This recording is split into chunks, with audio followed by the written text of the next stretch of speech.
موسم د یخنۍ بیا راغللې که یو سیټ ته د یخنۍ موسم ته خلک خوشحالیږي خو په دا کې داسې خلک هم شته دي چې هغه د یخنۍ موسم نه انتهایی الرجیک دي او بیا خاص کر هغه بیماران یا هغه خلک چې هغوی ته سیزنل الرجی کیږي کوم ته چې چل بلنس ویلی کیږي اکثر داسې ډېر بیماران دي چې هغوی د یخنۍ په موسم کې د لاسونو دا ګوتې پړسیږي یا د لاسونو دا ګوتې انتهایی یخې وي انتهایی ډېرې زیاتې سوځي او یوازې د لاسونو ګوتې نه بلکې د خپو ګوتې ورسره پړسیږي یا د خپو ګوتې ورسره سوځي یا پوزې انتهایی سره کیږي یا پوزې ورسره انتهایی سوځي کوم ته چې سیزنل الرجی یا میډیکل ټرمینالوجي کې چل بلنس بیماری ویل کیږي مختلف قسم کریمونه وغیرہ راوالي او هغه لګي خو د هغې باوجود هم هغې ته بار بار دا مسله ډېره زیاته راځي بالخصوص د هومیوپیتي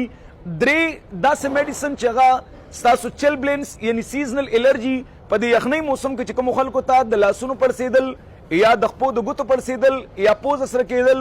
یا پوزه سوځېدل یا هغه څوک چې اکثر دا ګیله کوي جرابې هم نشم اچولی یو سیټ ته مې یخني کېږي که جرابې واچوم نو خپو ګوتې مې سوځېږي دستانې نشم اچولی مخ نشم پټولی څادر د ځانه نشم تاولی انتهایی پازاب یم زه بیا دا غواړم چې کله به دا یخني تېرېږي او زیاتر خلکو ته یو کال او بل کال دا مسله راځي ځکه دې ته سیزنل الرجي ویلی کېږي نو د هومیوپیتي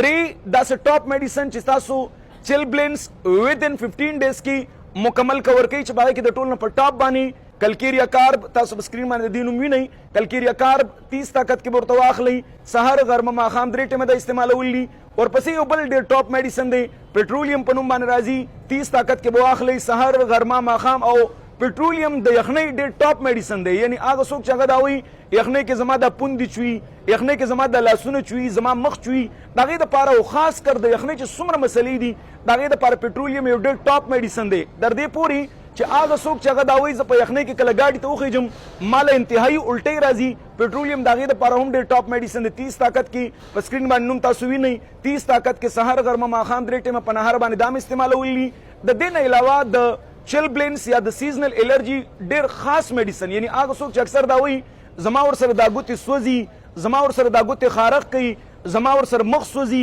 اور ته نږدې کېدی نشم د اور نه لرې کېدی نشم هغې دپاره ډېر ټاپ میډیسن دی چې هغې ته اګیریکس ویلی کېږي په 30 طاقت کې سحر غرمه ماښام درې ټیمه اګیریکس که چرې واخلي او په نهر باندې دام استعمال کړي البته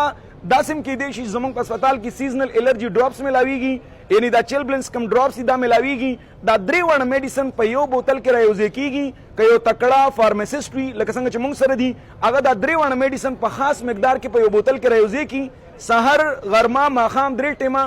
ډایرکټ په ژبه باندې 15 قطرې اچول دي انشاءالله را روان اوس خو بس هم سیزنل الرجي ټیک وي او په را روان کال کې به هم تاسو د سیزنل الرجي یعنی د چل بلنس نه خلاص یې موږ دعاګانو کې یاد ساتئ